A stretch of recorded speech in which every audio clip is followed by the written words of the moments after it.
Liverpool 3-0. Corner taken quickly, Origi!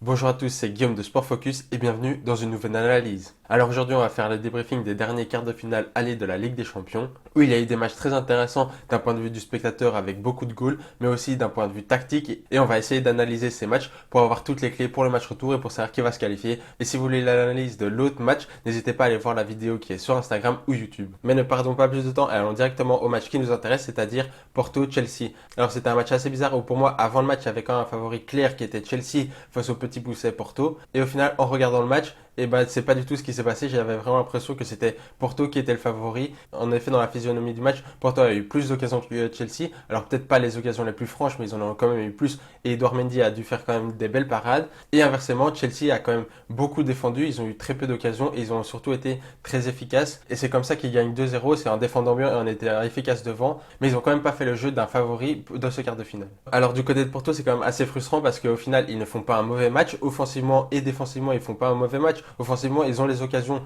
mais ils ne finissent pas parce que ça pêche dans le dernier geste et surtout, ils n'ont pas des attaquants de classe mondiale. En effet, je pense qu'avec un attaquant de classe mondiale, ils auraient pu marquer un ou deux goals avec les occasions qu'ils ont. Et ensuite, défensivement aussi, c'était pas si mal parce que sur les deux buts, et ben, certes, il y a des erreurs défensives, surtout sur le premier but où il se jette un peu trop, selon moi, sur Mount et après Mount fait comme le geste parfait et la finition est très belle de Mount. Et sur le deuxième but, c'est une erreur technique où il rate son contrôle à la 89e minute. On peut comprendre que la fatigue est là. Le Porto a quand même beaucoup donné, surtout physiquement. Selon moi, ils ont au moins fait jeu égal avec Chelsea. Ils n'ont pas été du tout récompensés. Et le problème pour Porto, c'est que je ne vois pas bien ce qu'ils pourraient faire de mieux et de plus pour vraiment inquiéter ce Chelsea-là. Et si on regarde à Chelsea maintenant, Chelsea a vraiment fait le Chelsea de Thomas Tuchel. En effet, ils ont très bien défendu, très bas, très compact, mais pas totalement hermétique parce que Porto a quand même eu des occasions, pas beaucoup d'occasions, mais ils en ont quand même eu. Et au final, en attaque, c'était quand même assez pauvre. Ça a essayé de vite partir en contre-attaque, pas sur des occasions super bien placées. Et au final, les deux goals viennent de un sur un éclair de génie de Mount avec un geste parfait et ensuite d'une erreur défensive de Porto.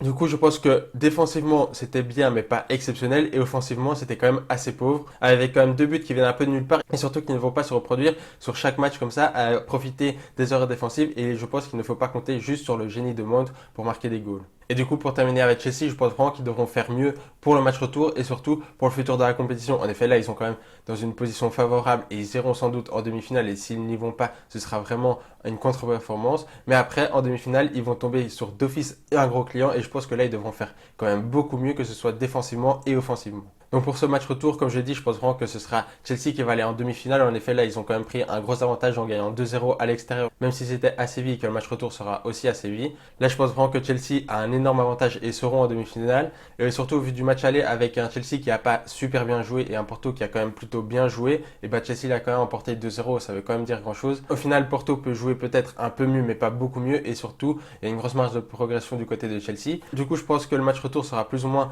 un scénario similaire avec un Chelsea qui attend Porto, qui est très compact et qui défend plutôt bien, et après qui partent en contre-attaque et voir ce que ça donne en contre-attaque. Surtout que là, ils devront plus spécialement marquer, il faudra juste pas prendre de but. Donc voilà, dis-moi ce que toi tu as pensé de ce match et qui est ton favori pour le match retour. Et si tu as aimé cette vidéo, n'oublie pas de mettre un like et de le faire savoir en commentaire. Et aussi, n'oublie pas de t'abonner. Si tu veux plus d'actualités sportives, va voir mon compte Instagram Sport Focus et je vous dis à bientôt pour les prochaines analyses.